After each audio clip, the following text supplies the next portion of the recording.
ሰላም እንዴት ናችሁ? ውድ የቻናል ተመልካቾች፣ እኔ ዶክተር አብርሃም ነኝ። በዛሬ ቪዲዮአችን የምንመለከተው ስለ ኩላሊት ጠጠር ይሆናል። የኩላሊት ጠጠር ምንድን ነው? እንዴትስ ይከሰታል? ለኩላሊት ጠጠር የሚያጋልጡ ምክንያቶች ምንድን ናቸው? ምልክቶችስ ምንድን ናቸው? ሕክምናውስ ምን ይመስላል የሚለውን እንመለከታለን።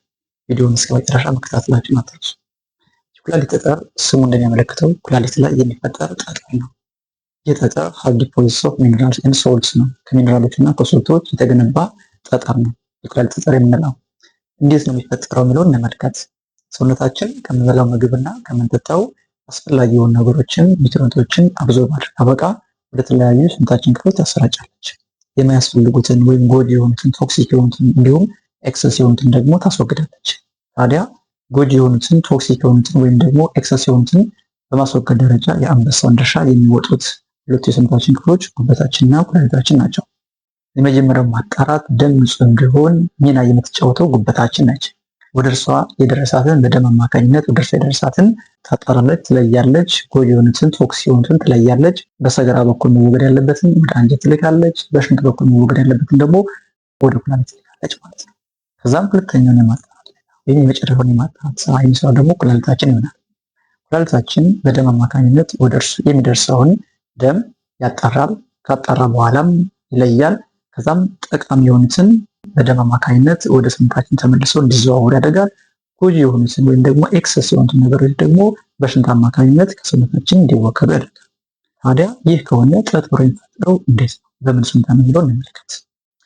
ለጠጠር መፈጠር ወሳኝ ምክንያቶቹ የሚከተሉት ሁለቱ ናቸው። መጀመሪያው ሶልቨንት ሶሉት ኢምባላንስ ነው። ያለው የአሟሙን መጠን የሶልቨንቱ መጠን ይህም ውሃው መጠኑ ሲያንስ እንዲሁም ሶሊቱ የሚሟሙት ነገሮቹ ሚነራሎቹ እንዳጠቃላይ ሶልቶቹ የነሱ መብዛት አንደኛው ነው። ሁለተኛው ምክንያት ስቶን ፕሮሞተርስ ኤንድ ኢንሂቢተርስ እንላቸዋለን።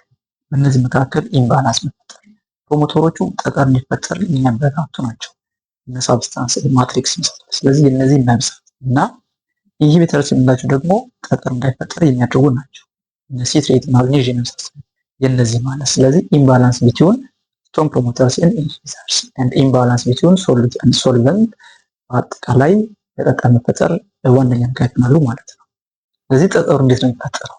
አሁንም እስቲ ሞር በደንብ እንየው። ኩላሊታችን ደም ታጣራለች። ካጣራች በኋላ መወገድ ያለባቸውን ቆሻሻዎች ታስወግዳለች ወይም ኤክሰሲዮን ታስወግዳለች። ስለዚህ በሽንት አማካኝነት እኒህ ቆሻሻዎቹ ኤክሰሲዮን ነገሮች ስለሚወገዱበት ሳለ ሽንት ላይ ይጠራቀማሉ ማለት ነው።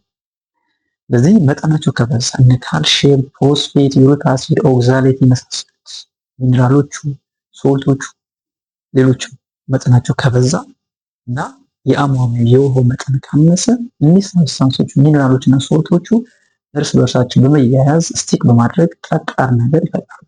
ይህ ጠጣር ነገር የኩላሊት ጠጠር እንለዋለን። የኩላሊት ጠጠር ተብሎ የተሰየመበት ምክንያት ኩላሊት ጋር ስለሚፈጠር ነው። ኩላሊት ላይ የተፈጠረው ጠጠር ግን ወደ ታችም ሊመጣ ይችላል። ከላይ ከኩላሊት ያለ ጠጠር የኩላሊት ኤሪያውን ፔልቪስ ኤሪያውን አልፎ የሽንት ማስተላለፊያ ቱቦውን ዩሬተር ላይ ሲገኝ ዩሬትራል ስቶን እንለዋለን። አሁን ወደ ታች መጥቶ የሽንት ፊኛ ላይ ብላደር ላይ ሲገኝ ደግሞ ብላደር ስቶን እንለዋለን። አሁንም ወደ ታች መጥቶ ከሽንት ፊኛ ወደ ታች እስከ ብልታችን ድረስ የሚደርሰው የሽንት ማስተላለፊያ ቱቦ አለ ዩሬትራ የምንለው እሱ ላይ ሲገኝ ደግሞ ዩሬትራል ስቶን እንለዋለን። ስለዚህ ጠጠሩ ካለበት ቦታ አንጻር ስያሜው ሊለያይ ይችላል። ዞሮ ዞሮ ግን ጠጠሩ የሚፈጠረው ከላይ ነው፣ ከኩላሊት ተፈጥሮ ነው ወደታችን ሊመጣ የሚችለው ማለት ነው። ይህ ጠጠር ውጭ ላይ መሬት ላይ እንደምናየው ጠጠር ሁሉ ስትሪንግዙ ባህሪ ያደርጋል። በጣም ስትሮንግ ይሆናል። ሚዲየም ስትሪንግዝ ያለ ስትሪንግዙ ደግሞ ዝቅተኛ የሆነ ማለት ዲፔንዲንግ ኦን ኮምፖዚሽን ኦፍ ስቶን ጠጠሩ ከተገነባበት ፓርት ከተገነባበት ሚኔራሉ እሱ ዲፔንድ ያደርገዋል ማለት ነው። ስትሪንግዙንም ይወስነዋል ማለት ነው። ውድ ተመልካቾቼ እንግዲህ እስካሁን የኩላሊት ጠጠር ምንድነው፣ እንዴት ይፈጠራል ብለን ተመልክተናል። ቀጥለን ደግሞ ለኩላሊት ጠጠር የሚያጋልጡ ምክንያቶች ምንድን ናቸው የሚለውን እንመልከት። በዋነኝነት ለኩላሊት ጠጠር የሚያጋልጠው በቂ ውሃ አለመጠጣት። ሐኪሞች አንድ ሰው በቀን 2 ሊትርና ከዛ በላይ ውሃ እንዲጠጣ እንመክራለን። ይህም ዋና ዓላማው በቀን 2 ሊትርና ከዛ በላይ ሽንት ፕሮዲውስ እንዲያደርግ ታርጌት ስለሚደረግ ነው። ስለዚህ ብዙ ውሃ በመጠጣት ኩላሊታችንን መታደግ እንችላለን ማለት ነው። ሌላኛው ለኩላሊት ጠጠር መፈጠር ምክንያት የሚሆነው አመጋገባችን ነው። ጨው ምግባችን ላይ በደንብ ማብዛት፣ ሶዲየም ኮንተንቱ ሃይ የሆነ ምግብ ምግባችን ላይ በደንብ ማካተት፣ ይህ ለኩላሊት ጠጠር መፈጠር ምክንያት ነው። የአኒማል ፕሮቲኖችን በደንብ ማዘውተር፣ ስጋ እንዳንጠጣ፣ የበሬ ስጋ፣ የበግ ስጋ፣ የአሳ ስጋ፣ ስጋን በደንብ ማስፈጨት ይህም ለኩላሊት ጠጠር የሚያጋልጥ ምክንያት ነው። ሌላኛው ቦርጭ ነው ወይም ደግሞ ውፍረት። ቦርጭ ለኩላሊት መፈጠር ምክንያት ነው። ሌላኛው ሃይፐርፓራታይሮይዲዝም ነው። የፓራታይሮይድ ሆርሞን ሰውነታችን ጋር ሲበዛ የካልሽየም መጠኑ እንዲበዛ ማድረግ ለኩላሊት ጠጠር መፈጠር ምክንያት ይሆናል። ሌላኛው ተደጋጋሚ የሽንት ቧንቧ ኢንፌክሽኖች ናቸው። ሪፒትድ ዩሪናሪ ትራክት ኢንፌክሽንስ፣ እነዚህም ለጠጠር መፈጠር ምክንያት ናቸው። ሌላኛው መድኃኒቶች ናቸው። መድኃኒቶችን ለኩላሊት ጠጠር መፈጠር ምክንያት ሊሆኑ ይችላሉ። አንዳንድ መድኃኒቶች ሰውነታችን ውስጥ ያለውን የውሃ መጠን በመቀነስ ጠጠር እንዲፈጠር ያደርጋሉ። እነ ዳዩሬቲክስ አይነት መድኃኒቶች ማለት ነው። ሌሎቹ ደግሞ በራሳቸው ክሪስታል እንዲፈጠር ማድረግ ጠጠር እንዲፈጠር የሚያደርጉ ደግሞ አሉ። እነ አሳይክሎቪር መድኃኒቶች። እርግጥ ብዙ መድኃኒቶች አሉ ለኩላሊት ጠጠር መፈጠር ምክንያት የሆኑት። ያሁን ጠቀሳቸው ሁለቱም ብቻ እንደ ኤግዛምፕል ጠቀሷቸው። እዚህ ላይ በደንብ ማስተዋል ያለብን ነገር ብዙ መድኃኒቶች በቴራፒውቲክ ዶዝ ማለትም በተገቢ ሁኔታ በሽታዎችን ለማከም በሚታዘዘው የመድኃኒት ዶዝ በሚወሰዱበት ሰዓት ላይ ጠጠር አይፈጥሩም። ምናልባት ጠጠር የሚፈጠረው ከሚፈለገው በላይ ዶዙ ተጨምሮ ሲወሰድ ከሚፈለገው ቀን በላይ ለረጅም ጊዜ ዶዝ በሚወሰድበት ሰዓት ላይ እሱ ነው ለጠጠር መፈጠር ምክንያት። እናም ደግሞ አንዳንድ መድኃኒቶች ደግሞ ለየት ያሉ መድኃኒቶች ደግሞ አሉ። ጠጠር ለመፈጠር በጣም ትልቅ ሪስክ ያላቸው መድኃኒቶች ደግሞ አሉ። እነሱ በሚወሰዱበት ሰዓት ላይም ጠጠር እንዳይፈጠር ውሃ በደንብ ጠጡ ተብሎ ይነገራቸዋል። ስለዚህ ይህን በማድረግ መድኃኒቶች ጠጠር እንዳይፈጥሩ መከላከል እንችላለን ማለት ነው። ሌላኛው ለኩላሊት ጠጠር መፈጠር ምክንያት የሆነው ከዚህ በፊት ጠጠር ከነበረ የኩላሊት ጠጠር ከነበረ አሁን የመያዝ ዕድላችን ይጨምራል። እንዲሁም በቤተሰብ ላይ ጠጠር ካለ በእኛ ላይ የሚኖር ቻንሱ በተወሰነ መልኩ ይጨምራል። ውድ ተመልካቾች እኒህና የመሳሰሉት ለኩላሊት ጠጠር መፈጠር ምክንያት ናቸው ማለት ነው። ቀጥለን ደግሞ የኩላሊት ጠጠር ያለበት ሰው ላይ ሊታዩ የሚችሉ ምልክቶችን እንመልከት። የመጀመሪያው ጀርባ ላይ ወይም ጎን ላይ የሚሰማ ህመም። ይህ ህመም ብዙ ጊዜ ከባድ ሲሆን አንዳንዴም ኢንቴንሲቲውን ቫሪ ያደርጋል። ከከፍተኛ ህመም ወደ መካከለኛ ወደ ዝቅተኛ የሚመጣበት ያ ማለት ነው። ይህም ብዙ ጊዜ ከስቶን ሙቭመንት ጋር ከስቶን እንቅስቃሴ ጋር ቫሪ ያደርጋል ሁኔታ ማለት ነው። ከላይ ከኩላሊት ጠጠር በሽንት ቧንቧ አማካኝነት ወደታች ልስን በሚወርድበት ሰዓት ላይ በሚንቀሳቀስበት ሰዓት ላይ ፌኑን በደንብ ፊል ያደርጉታል። ሄድ መጣ የሚል አይነት ህመም ማለት ነው። ይህ አንደኛው የኩላሊት ጠጠር መገለጫ የሆነ ምልክት ነው። ሌላኛው በሚሸንበት ሰዓት ላይ ማቃጠል የኩላሊት ጠጠር ምልክት ሊሆን ይችላል። እንደ አንድ ሳጀስቲቭ ምልክት ነው እንጂ ጀስት ማቃጠል ስላለ ብቻ የኩላሊት ጠጠር ነው ማለት አይደለም። ሌላኛው ቶሎ ቶሎ መሽናትም የኩላሊት ጠጠር ምልክት ሊሆን ይችላል። ይህንን የሚያመጡ ብዙ ምክንያቶች እንዳሉ ስለዚህ ማስተዋል ያስፈልጋል። ሌላኛው ሽንት ላይ ደም መታየት ነው።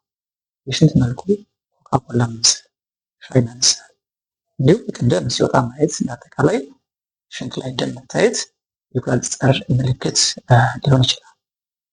አሁን እዚህ ላይ ማስተዋል ያለብን ነገር ሽንት ላይ ደም የሚያመጡ ሌሎች ብዙ ምክንያቶችም አሉ ከጠጠር ውጭ የሆኑ ማለት ነው። እሱን ልንገነዘብ ያስፈልጋል። ሌላኛው የሽንት መልኩ ደመና መምሰል፣ ሽታ መፍጠር ይህም የኩላሊት ጠጠር ምልክት ሊሆን ይችላል። ሌላኛው ምናልባት ኢንፌክሽን ካለ ከጠጠሩ ጋር በተያያዘ ተጓዳኝ ኢንፌክሽኖች ካሉ ትኩሳት፣ ብርድ ማለት ነው የመሳሰሉት በታማሚው ላይ ሊታዩ ይችላሉ። ውድ ተመልካቾች እስካሁን የጠቀስናቸው ምልክቶቹ የኩላሊት ጠጠር ያለበት ሰው ላይ ሊታዩ የሚችሉ ምልክቶች ናቸው። ታዲያ ይህ ከሆነ የኩላሊት ጠጠር እንዴት ነው የሚታከመው የሚለውን ደግሞ ኦቨርቪውን በተወሰነ መልኩ እንመልከት። የኩላሊት ጠጠር የሚታከምባቸው መንገዶች በሚከተሉት 3 መንገዶች ይታከማል። የመጀመሪያው ላይፍ ስታይል አጀስትመንት የአኗኗር ዘይቤን በማስተካከል ይታከማል። ብዙ ጊዜ እናንተ የምትሰሙት የኩላሊት ጠጠር አለበት ሲባል ብዙ ውሃ ጠጣ ሲባል መቼም ትሰማላችሁ አይደል? ብዙ ውሃ ጠጣ ይባላል። በእርግጥ እዚህ ላይ በደንብ ማስተዋል ያለብን ነገር ውሃ 2 ጥቅም አለው ኩላሊት ጠጠርን በተመለከተ ማለት ነው። አንደኛው ፕሪቨንት በማድረግ በመከላከል ደረጃ ጠጠር እንዳይፈጠር ትልቅ አስተዋጽኦ ያበረክታል። ሁለተኛው ኢቭን ጠጠር ከተፈጠረ በኋላ ጠጠሩን በሽንት አማካኝ እንዲወገድ ማድረግ ትልቅ አስተዋጽኦ ያበረክታል። ስለዚህ በመከላከል ደረጃም በማከም ደረጃም አስተዋጽኦ ያበረክታል ማለት ነው። ሌሎችም ለምሳሌ አጀስትመንት የምናስተካክላቸው ነገሮች አሉ። እነሱም በቀጣይ ቪዲዮዎች እና ይዤላችሁ የሚቀርቡ። ሌላኛው ህክምናው መንገድ መድኃኒቶች ነው። የኩላሊት ጠጠርን ለማከም የተዘጋጁ መድኃኒቶች አሉ። በእርግጥ ሌላውን በሽታ እያከሙ የኩላሊት ጠጠርን እግረ መንገዳችን የሚያክሙ መድኃኒቶች አሉ። ስለዚህ እነዚህ መድኃኒቶችን በመውሰድ የኩላሊት ጠጠርን ይታከማል ማለት ነው። ስለነዚህ ዲቴልስ በቀጣይ ቪዲዮ ይዤላችሁ እመጣለሁ። ሌላኛው ሰርጂካል ኢንተርቬንሽን በኦፕሬሽን የሚደረግ ህክምና፣ ይህም በላይፍስታይል አጀስትመንት እንዲሁም በመድኃኒቶቹ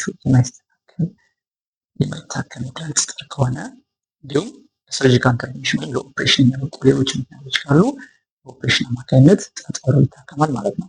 ውድ ተመልካቾቼ ስለ ህክምናው ሰፋ አድርጌ በቀጣይ ቪዲዮ ይዤላችሁ እቀርባለሁ። በዛሬው ቪዲዮ ግን ስለ ኩላሊት ጠጠር ምንነት፣ እንዴት እንደሚፈጠር፣ ለኩላሊት ጠጠር የሚዳርጉ ምክንያቶች ምን እንደሆኑ፣ የኩላሊት ጠጠር ያለበት ሰው ላይ ሊታዩ የሚችሉ ምልክቶች ምን እንደሆኑ፣ ህክምናው ኦቨርቪው ምን እንደሚመስል በቂ ግንዛቤ እንዳገኛችሁበት ተስፋ አደርጋለሁ። በቀጣይ በሌሎች ቪዲዮዎች እስክንገናኝ ድረስ ሰናይ ቆይታ እመኝላችኋለሁ። ሰላም።